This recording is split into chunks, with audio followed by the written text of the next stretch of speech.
ஆண்டவராகிய இயேசு கிறிஸ்து பல வேளைகளில் பரலோக ராஜ்யத்தை குறித்து பேசியிருக்கிறார். வேத புஸ்தகத்திலே கடவுளுடைய ராஜ்யத்தை குறித்து ஏராளமான செய்திகள் இருக்கின்றன. அதில் ஒரு செய்தியை இன்றைக்கு நாம் தியானிக்க இருக்கிறோம். பரலோக ராஜ்யத்துக்கு போக வேண்டும். அதுதான் ஆலயத்துக்கு நாம் வருவதின் முதலும் முடிவும் முக்கியமுமான ஒரு நோக்கம். அப்போ தேவனுடைய ஆலயத்துக்கு போகிறதை குறித்து நாம் மனசுக்குள்ள நினைக்கும் போது, நான் தேவனுடைய ஆலயத்துக்கு போகிறேன், நான் பரலோக ராஜ்யத்துக்கு போகணும். போகிறதுக்கு என்னென்ன தடை இருக்கிறதோ தடைகளையெல்லாம் நீக்கணும். நான் எதை எதை செய்ய வேண்டுமோ அதையெல்லாம் செய்ய வேண்டும். அதுக்கு ஏதாவது கிடைக்குமா? இந்த நோக்கத்தோடு நீங்கள் ஆலயத்துக்கு வந்து வாருங்கள். ஆலயத்துக்கு வருவதின் நோக்கம் முழுமையாக நிறைவேறும். ஆண்டவராகிய இயேசு கிறிஸ்து பல வேளைகளில் பரலோக ராஜ்யத்தை குறித்து பேசியிருக்கிறார். வேத புஸ்தகத்திலே கடவுளுடைய ராஜ்யத்தை குறித்து ஏராளமான செய்திகள் இருக்கின்றன. அதில் ஒரு செய்தியை இன்றைக்கு நாம் தியானிக்க இருக்கிறோம். நம்முடைய தியானத்துக்கு ஆதாரமாக நாம் தெரிந்து கொண்டிருக்கிற வேத வசனம் மத்தேயு நற்செய்தி நூல் 5ஆம் அதிகாரத்தில் 20ஆம் வசனம். வேதபாரகர் பரிசேயர் என்பவர்களுடைய நீதியிலும் உங்கள் நீதி அதிகமாக இராவிட்டால் பரலோக ராஜ்யத்திலே பிரவேசிக்க மாட்டீர்கள். வேதபாரகர் என்றால் மறை நூல் அறிஞர்கள். அந்த காலத்தில் இருந்த பாஸ்டர்ஸ்னு வைங்களேன், அந்த காலத்தில் இருந்த சமய தலைவர்கள். பரிசேயர் என்று சொல்லப்படுகிறவர், அவர்களும் வேதத்தை மிக நன்றாக கற்றிருந்தவர்கள். இயேசு கிறிஸ்து என்ன சொல்லுகிறார்? நீங்கள் பரலோக ராஜ்யத்துக்கு போகணும்னா இந்த வேதபாரகர் பரிசேயர் என்பவர்களுடைய நீதியிலும் அவர்களுடைய நற்செயல்களிலும் அதிகமாக உங்கள் நற்செயல்கள் இருக்க வேண்டும் என்று சொல்லிவிட்டு 6 விஷயங்களை ஆண்டவர் சொல்றார்.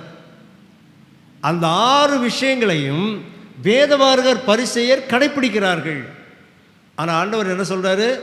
அது போதாது, நீங்கள் அதைவிட அதிகமாக இருக்க வேண்டும். இருந்தால் தான் நீங்கள் எங்கே போவீங்க? பரலோகத்துக்கு போவீங்க.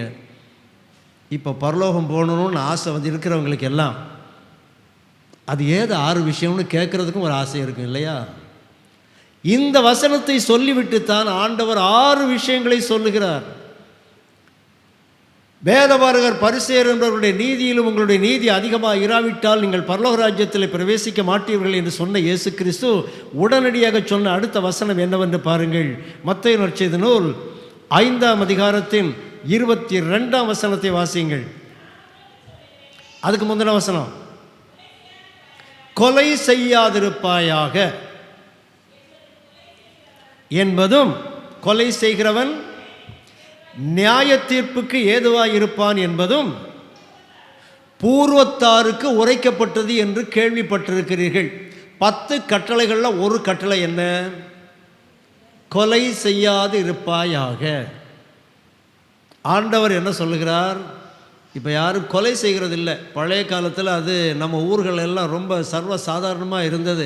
இப்போ அது மிகவும் குறைந்து போய்விட்டது. எங்கள் கிராமத்திலையும் அப்படித்தான். ஆனால் அதனால தான் ஆண்டவர் சொல்கிறாரு, கொலை செய்யாதிருப்பாயாக என்று பூர்வத்தாருக்கு உரைக்கப்பட்டது. அதை வேதபாரகர் பரிசேயரும் கடைப்பிடிக்கிறார்கள். ஆனால் நான் உங்களுக்கு சொல்கிறேன், ஒரு புதிய வகையான கொலை இருக்கிறது.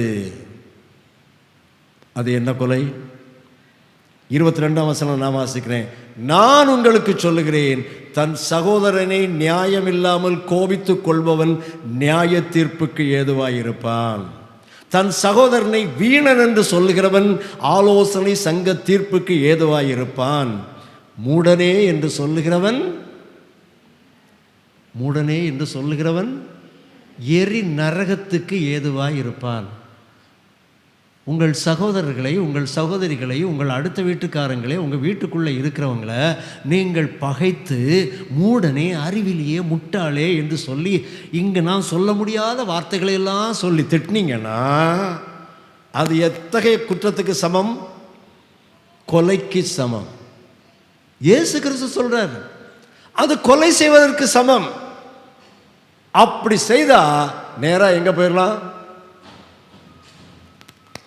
மூடனேன்னு சொன்னா, திட்டினா, கேவலமான வார்த்தைகளை பேசினால், கோபத்தோடு அவர்களிடத்தில் எரிந்து விழுந்தால் நேரா எங்க போகலாம்? எரி நரகத்துக்கு போகலாம். அப்போ அதுக்கு தப்பி பரலோகத்துக்கு போகணுமா நான் என்ன செய்யணும்? அவ்வாறு பேசக்கூடாது. ஏன் பேசுகிறோம்?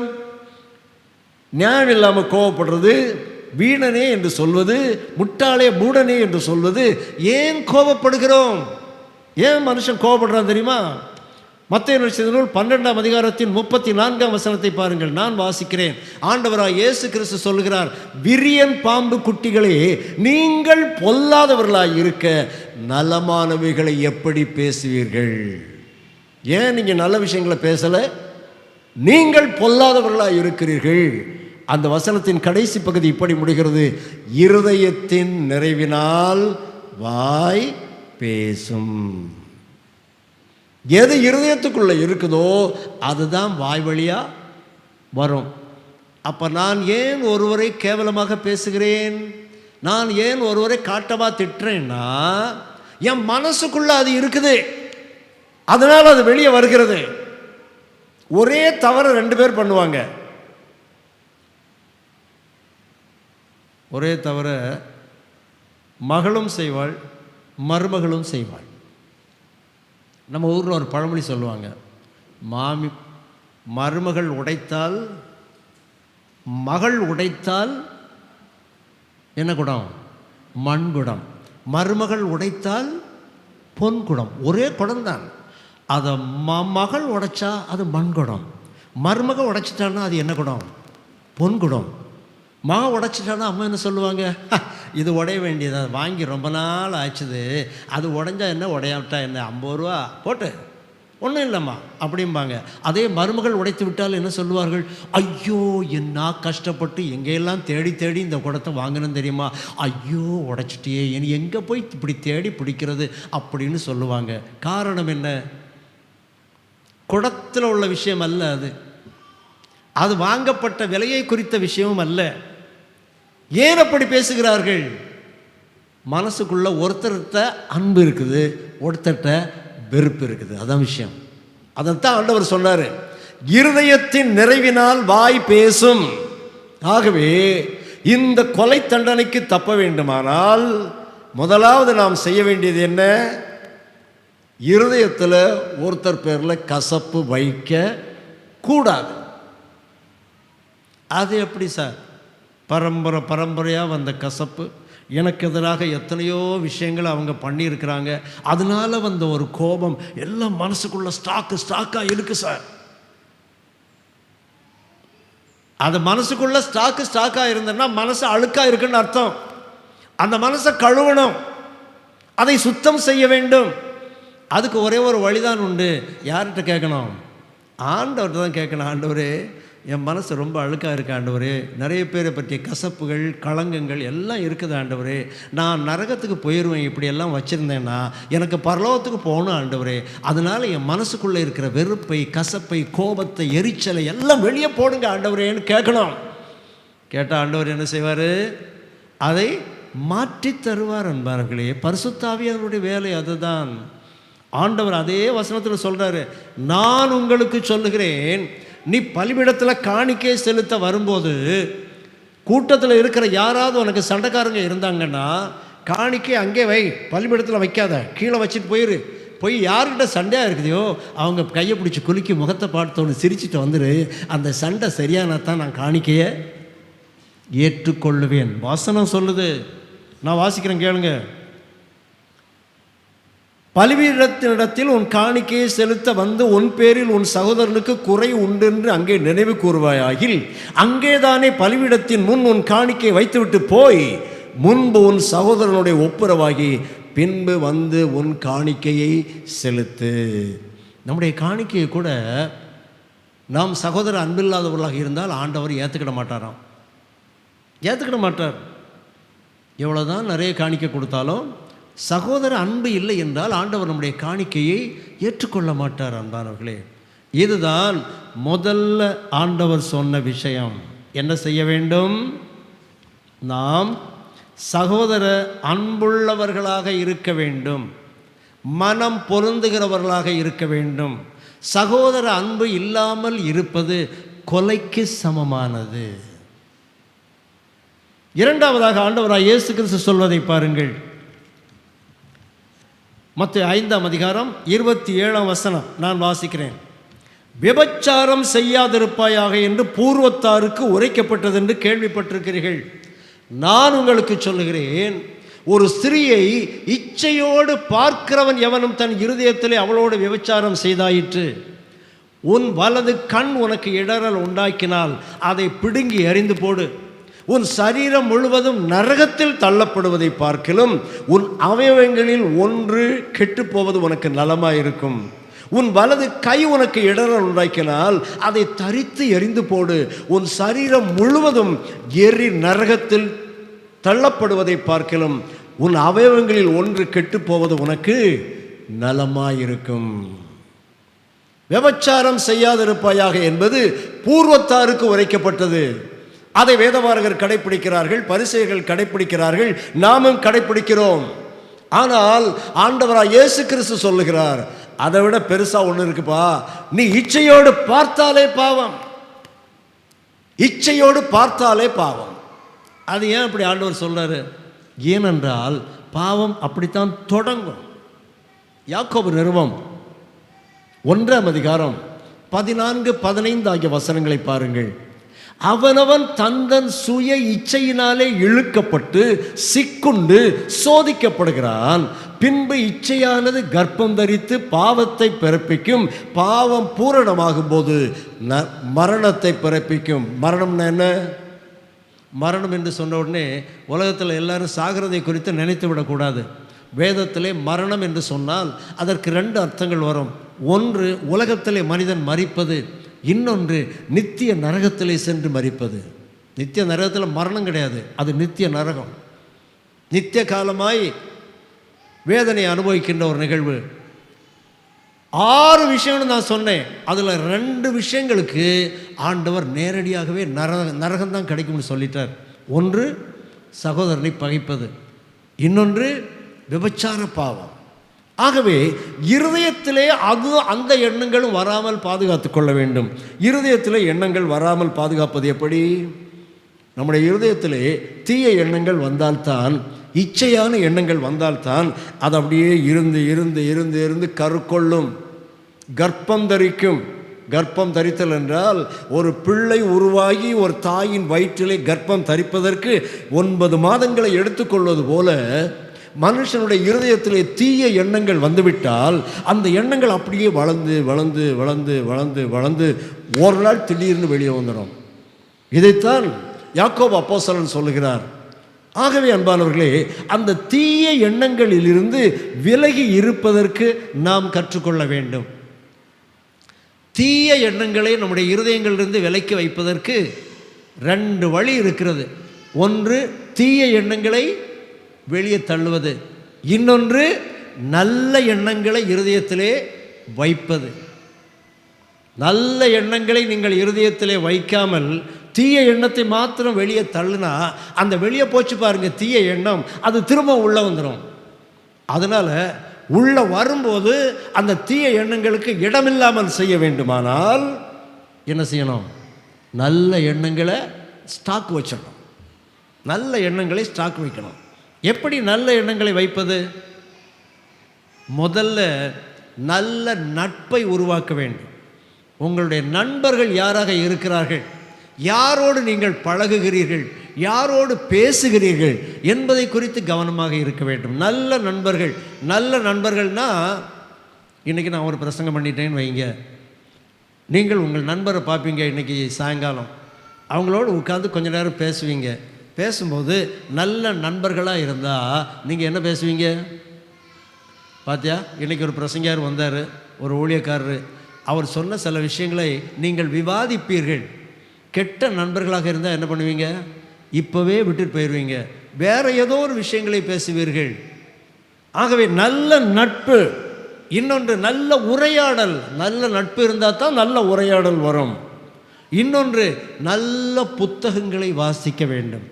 இந்த உலகத்தில் இருக்கிற புத்தகங்களில் மிக நல்ல புத்தகம் எது? இந்த உலகத்தில் இருக்கிற புஸ்தகங்களில் மிக நல்ல புஸ்தகம் எது? பரிசுத்த வேதம். இந்த வேதத்தை தினமும் வாசிக்க வேண்டும். இந்த வேதம் சம்பந்தப்பட்ட புத்தகங்களை வாசிக்க வேண்டும். அடுத்தது, நல்ல காட்சிகளை பார்க்க வேண்டும். கண்களின் காட்சி நமக்கு இப்போ பெரும்பாலும் என்னெல்லாம் பார்ப்போம்? டிவி பார்ப்போம் இல்லையா? அதை விட கூடுதல் என்ன பார்ப்போம்? ஃபோன் பார்ப்போம் தானே? ஃபோன் பார்க்குறதுல பல தீமைகள் இருக்குது. அதில் சின்ன பிள்ளைங்களுக்கு ஃபோன் கொடுக்காதீங்க. அவங்களுக்கு சாப்பிட்றதுக்கு ஃபோன் கொடுத்தா தான் சாப்பிட்றேன் அப்படின்னு சொல்லி லெகுவாக உங்கள் வேலையை முடிக்கிறதுக்காக பிள்ளைகளுக்கு ஃபோனெல்லாம் கொடுக்காதீங்க. அது ரொம்ப ஆபத்தான ஒரு விஷயம். ஆகவே ஃபோன் நல்ல விஷயம்தான், அதில் நிறைய நல்ல விஷயங்கள் இருக்கிறது. ஆனால் அதை நல்லதைத்தான் பார்க்க வேண்டும் என்று நமக்கு நாமே ஒரு கட்டுப்பாடை ஏற்படுத்தி கொண்டு நல்லவற்றை பார்க்க வேண்டும், தீயவற்றை பார்க்கக்கூடாது. அது டிவியில் இருந்தாலும் சரி, ஃபோன்லையாக இருந்தாலும் சரிதான். நல்ல செயல்களை செய்ய வேண்டும். தீய எண்ணம் எப்படி மனிதனுடைய இருதயத்துக்குள்ளே வருகிறது? சோம்பேறியினுடைய இருதயத்துக்குள்ளே தீய எண்ணம் வரும். அப்போ சோம்பல் இல்லாமல் நீங்கள் உற்சாகமாக வேலை செய்றீங்கன்னு வைங்க, ஏதோ ஒரு வேலையை உற்சாகமாக செய்து கொண்டே இருந்தால் உங்கள் இருதயம் நல்ல எண்ணங்களினால் நிரம்பும். ஆகவே இந்த இடரல்களை அகற்றணும் தான் ஆண்டவர் சொன்னார். கை இடரல் உண்டாக்கலாம், கையை வெட்டி எறிஞ்சு போடு அப்படின்னு ஆண்டவர் சொன்னதற்கு அர்த்தம் என்ன?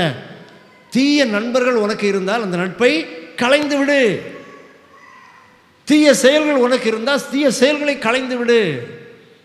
ஆகவே அன்பானவர்களே, இரண்டாவதாக ஆண்டவர் சொல்வது, இருதயத்தின் எண்ணங்களே சுத்தமுள்ள எண்ணங்களாக, தவறற்ற எண்ணங்களாக, இச்சையற்ற எண்ணங்களாக இருக்க வேண்டும்.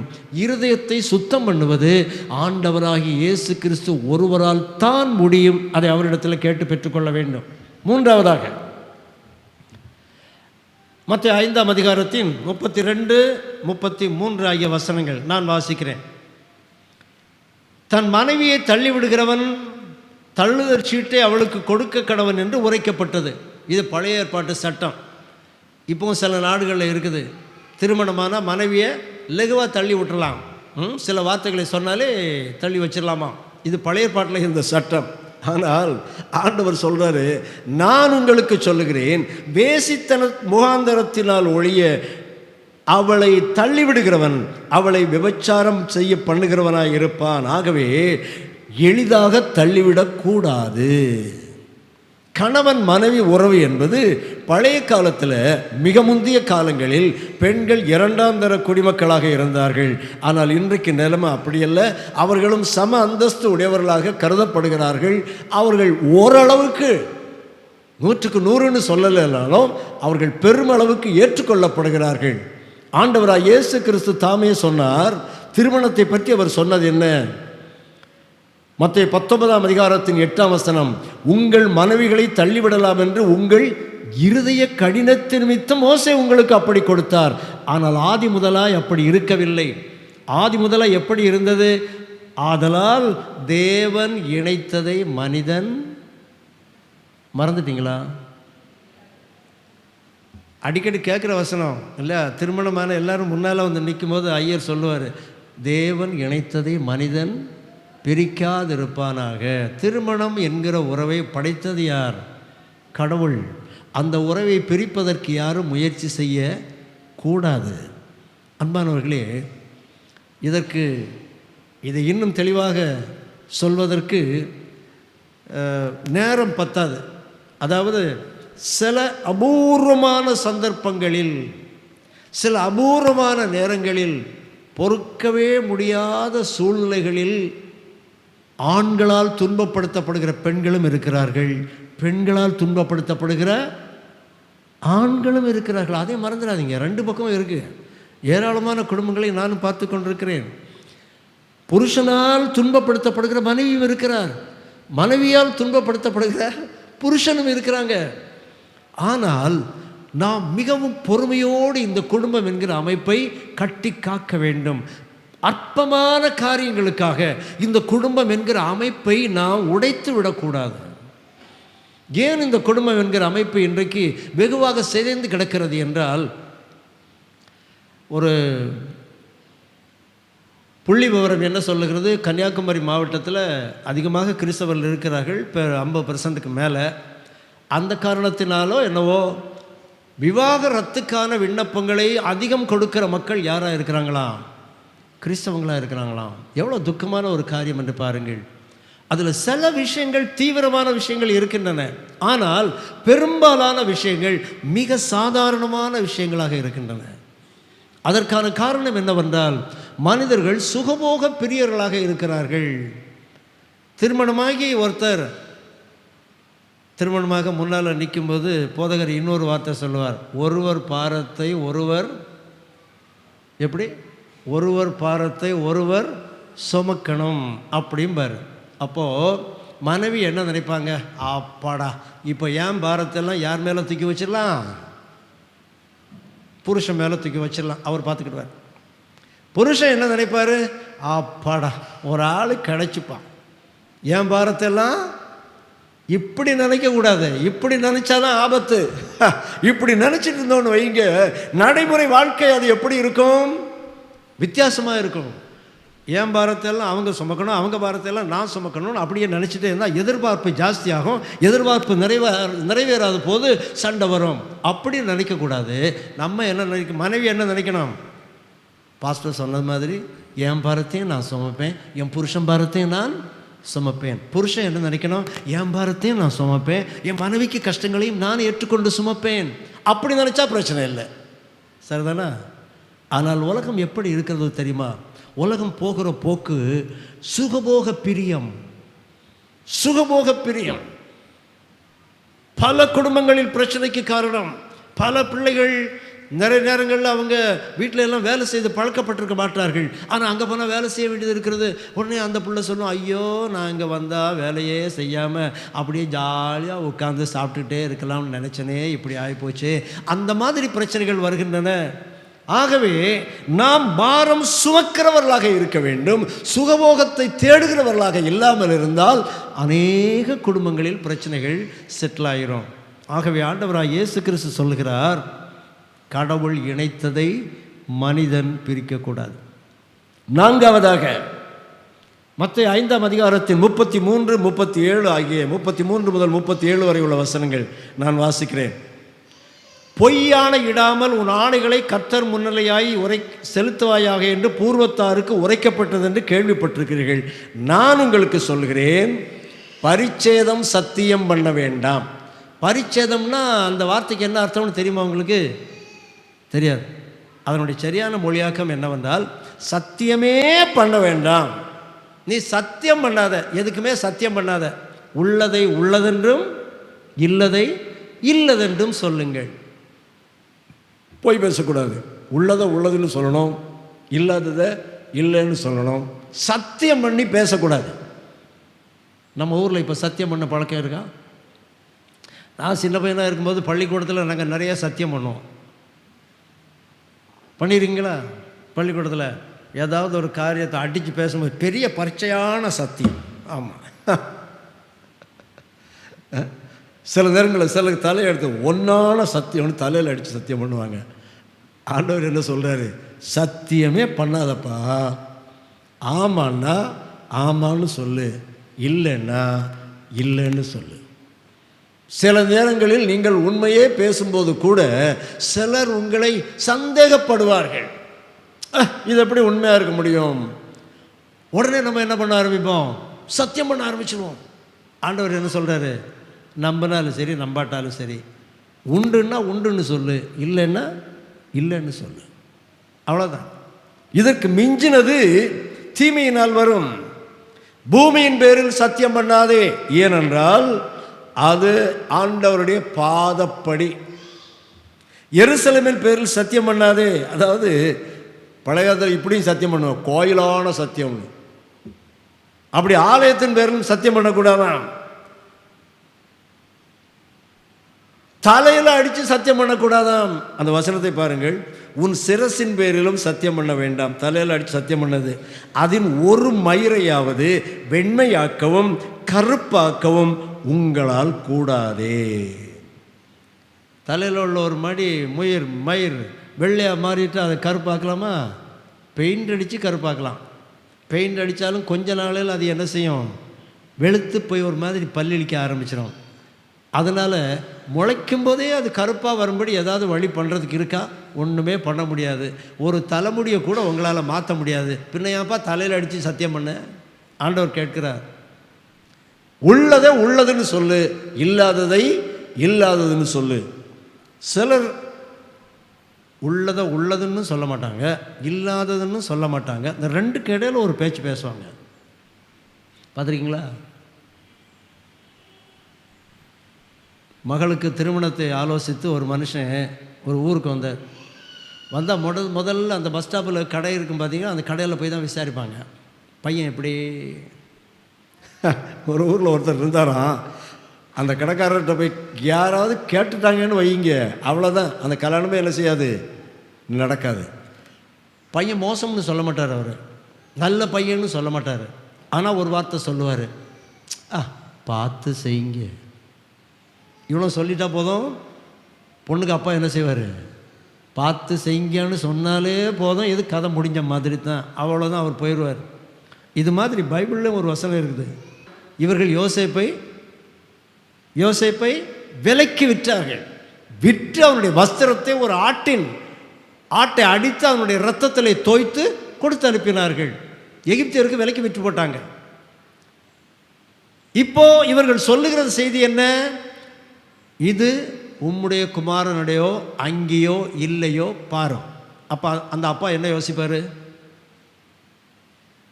சரிதான், என் பிள்ளைக்கு சட்டை தான் இது, பலவர்ண அங்கி அல்லவா, அந்த சட்டையை இரத்தம் தோய்ந்திருக்கிறது என்று சொன்னால், வழியில் போகும்போது ஏதோ ஒரு காட்டு மிருகம் என்னுடைய பிள்ளையை கொன்று போட்டது என்று தன் மகன் இறந்து போனான் என்று நம்ப வைத்தார்கள். அதனால் இவங்க சொன்னது உண்மையா பொய்யா? இவங்க சொன்னதில் எதுவும் பொய் கிடையாது, அந்த வார்த்தையில் பொய் கிடையாது. ஆனால் அவருடைய இருதயத்தின் எண்ணம் என்ன? இதை சொன்னால் அப்பா யோசேப்பு மரித்து போனான் என்று நம்பி விடுவார்கள் என்று நினைத்து சொன்னார்கள். இது ஒரு டெக்னிக்கான ஒரு வார்த்தை அன்பானவர்களே. இப்படி சொல்கிறதும் பொய் தான். அந்த பக்கமும் இல்லாமல் இந்த பக்கமும் இல்லாமல் அவர் ஜென்ரலாக ஒரு வார்த்தையை போட்டு அந்த ஆள் இன்னொன்று புரியும்படி வைத்து விடுவது, அது ஒரு விதமான பொய் என்று தான் பைபிளில் எழுதியிருக்குது. ஆண்டவர் சொல்கிறாரு, நீ ஆணையே இட வேண்டாம், உள்ளதை உள்ளதுன்னு சொல்லு, பொய்யை பொய் என்று சொல்,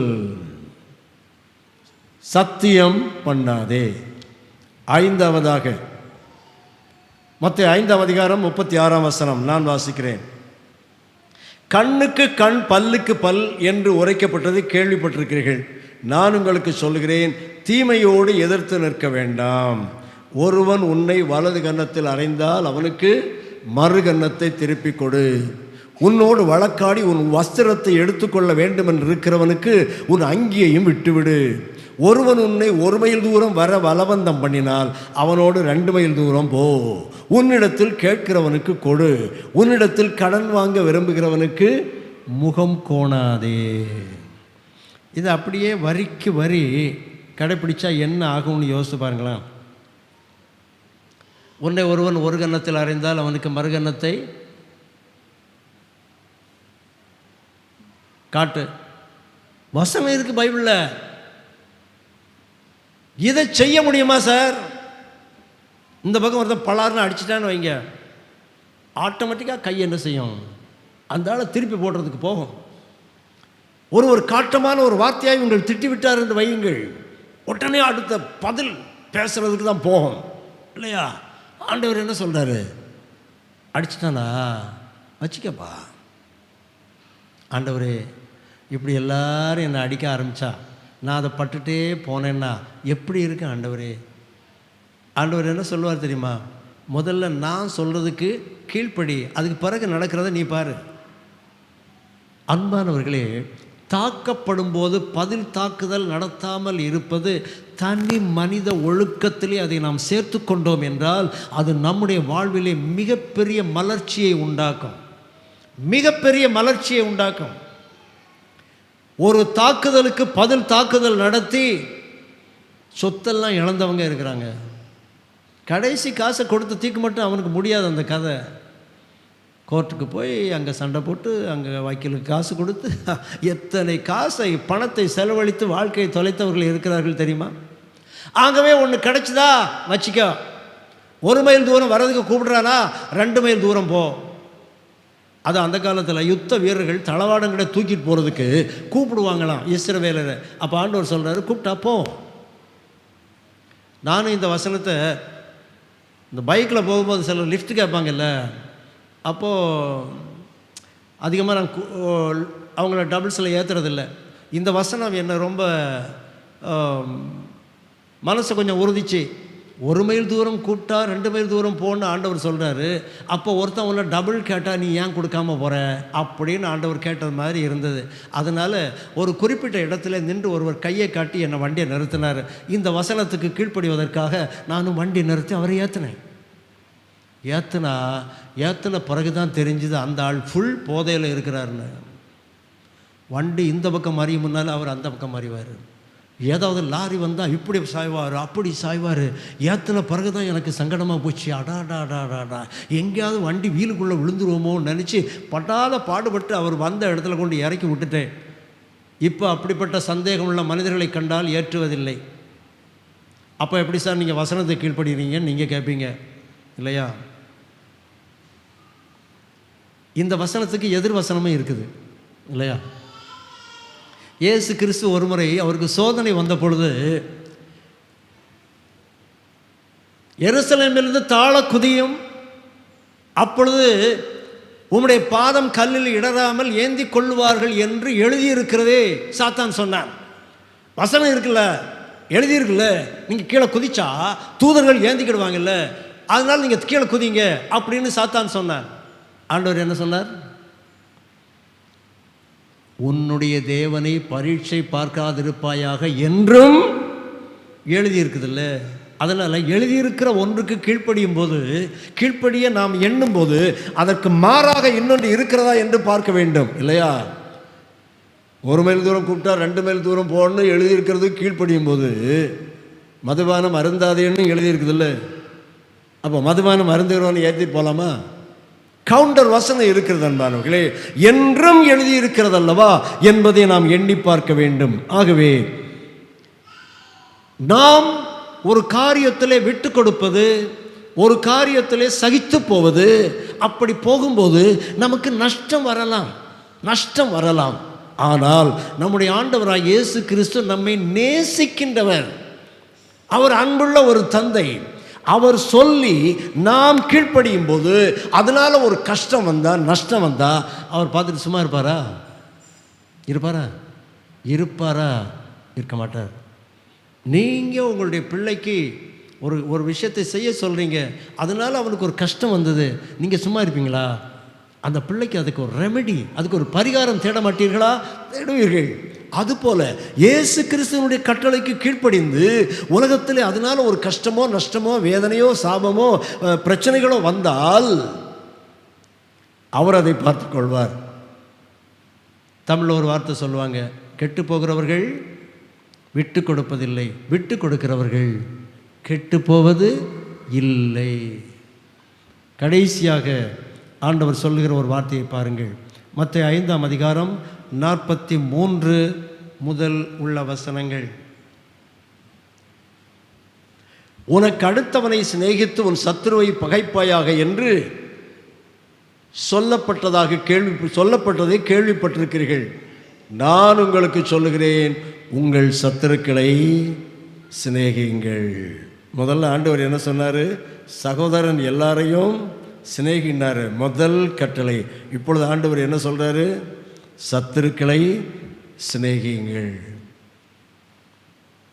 சத்துருவாக ஒரு மனுஷன் இருக்கிறான். ஐயா, எனக்கு பல தீமைகளை செய்திருக்கிறான், பல பாவங்களை செய்திருக்கிறான், நான் எப்படி அவனை நேசிப்பது?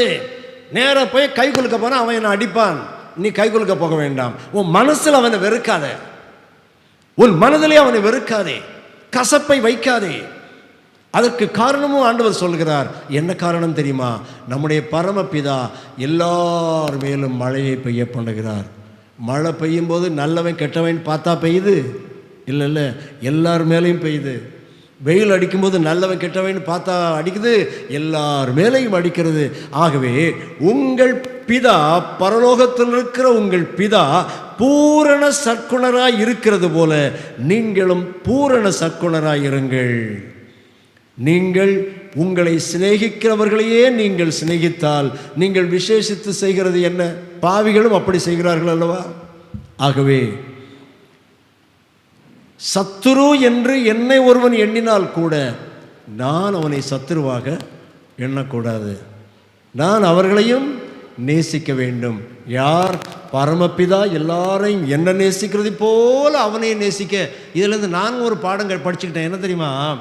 சில நேரங்களில் இந்த கிறிஸ்தவத்துக்கு விரோதமாக வர்றவங்களை பார்த்தா நமக்கு ரொம்ப கோபம் வரும், மனசுக்குள்ள எரிச்சல் வரும், கோபம் வரும்.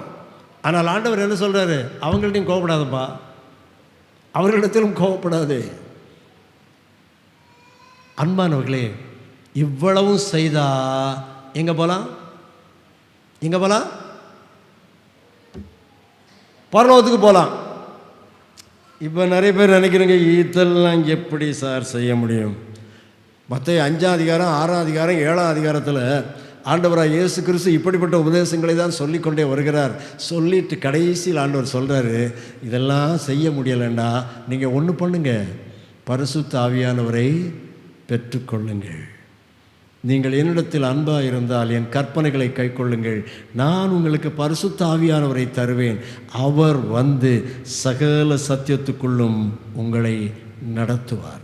நம்மால் கடைப்பிடிக்க முடியாத சத்தியங்களை கடைப்பிடிப்பதற்கு ஆற்றலை தருவார். தந்தார்னா நம்ம நேரம் எங்கே போகலாம்? பரலோகத்திற்கு போகலாம். பரலோகத்துக்கு போகும்போது நாம் திரும்பி பார்த்தால் என்ன நினைப்போம்? ஓ, ஆண்டவருடைய வார்த்தைகளுக்கு கீழ்ப்படிந்ததுனால நான் பரலோகத்துக்கு வந்திருக்கிறேன். ஒருவேளை நரகத்துக்கு போயிட்டா நம்ம என்ன நினைப்போம்?